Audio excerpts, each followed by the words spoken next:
എല്ലാവർക്കും നമസ്കാരം. കറ്റാർ വാഴ ഉപയോഗിച്ച് ചെയ്യാൻ പറ്റുന്ന ചില ഒറ്റമൂലികളെ പറ്റി നോക്കാം. മുഖത്തെ കരിവാളിപ്പ് മാറാൻ കറ്റാർവാഴ ജെൽ മുഖത്ത് തേക്കുക. മുടി വളരാൻ കറ്റാർവാഴ ജെല്ലും വെളിച്ചെണ്ണയും ചേർത്ത് തലയോട്ടയിൽ മസാജ് ചെയ്യുക. അകാല നരയ്ക്ക് കറ്റാർവാഴ നീരും നെല്ലിക്കപ്പൊടിയും ചേർത്തിടുക. ദഹന പ്രശ്നങ്ങൾക്ക് വെറും വയറ്റിൽ 2 സ്പൂൺ കറ്റാർവാഴയുടെ ജ്യൂസ് കുടിക്കുക. മലബന്ധത്തിന് രാത്രി കിടക്കുന്നതിന് മുൻപ് കറ്റാർവാഴയുടെ ജ്യൂസ് കുടിക്കുക. പൊള്ളലിന് കറ്റാർവാഴ ജെൽ പുരട്ടുന്നത് നീറ്റൽ കുറയ്ക്കാനും മുറിവ് വേഗത്തിൽ ഉണങ്ങാനും സഹായിക്കും. മുഖത്തെ ചുളിവുകൾ മാറാൻ രാത്രി കിടക്കുന്നതിന് മുൻപ് അല്പം ജെല്ല് മുഖത്ത് തേക്കുക. താരന് കറ്റാർവാഴ നീരും നാരങ്ങ നീരും ചേർത്ത് തലയിൽ തേക്കുക. പ്രമേഹത്തിന് കറ്റാർവാഴ ജ്യൂസ് കുടിക്കുക. സന്ധിവേദനയ്ക്ക് കറ്റാർവാഴ ജെല്ല് വേദനയുള്ള ഭാഗത്ത് പുരട്ടുക. പ്രതിരോധ ശേഷിക്ക് കറ്റാർവാഴ ജ്യൂസ് തേൻ ചേർത്ത് കുടിക്കുക. വായ്പുണ്ണിന് കറ്റാർവാഴ ജെല്ല് പുണ്ണുള്ള ഭാഗത്ത് പുരട്ടുക.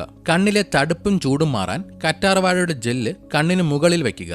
ശരീരത്തിലെ വിഷാംശങ്ങൾ നീക്കാൻ രാവിലെ കറ്റാർവാഴ ജ്യൂസ് കുടിക്കുക. ആർത്തവ തടസ്സത്തിന് കറ്റാർവാഴ ജെൽ ശർക്കര ചേർത്ത് കഴിക്കുക. പല്ലിലെ മഞ്ഞ നിറം മാറാൻ കറ്റാർവാഴ ജെൽ ഉപയോഗിച്ച് പല്ല് തേക്കുക. അൾസറിന് കറ്റാർവാഴ നീര് കുടിക്കുന്നത് നല്ലതാണ്. കാലിലെ വിള്ളലിന് രാത്രി കിടക്കുമ്പോൾ ഉപ്പൂറ്റിയിൽ ജെൽ പുരട്ടുക. മുഖത്തെ കറുത്ത പാടുകൾക്ക് കറ്റാർവാഴയും മഞ്ഞളും ചേർത്തിടുക. ശരീരത്തിലെ ചൊറിച്ചിലിന് കറ്റാർവാഴയുടെ നീര് പുരട്ടുക. ചർമ്മത്തിന് തിളക്കം കിട്ടാൻ പാലിൽ കറ്റാർവാഴ ജെൽ ചേർത്ത് മുഖം കഴുകുക. അമിത ദാഹത്തിന് കറ്റാർവാഴ ജ്യൂസ് കുടിക്കുക. പ്രാണികൾ കടിച്ചാൽ ആ ഭാഗത്തെ നീറ്റൽ കുറയ്ക്കാൻ ജെൽ പുരട്ടുക.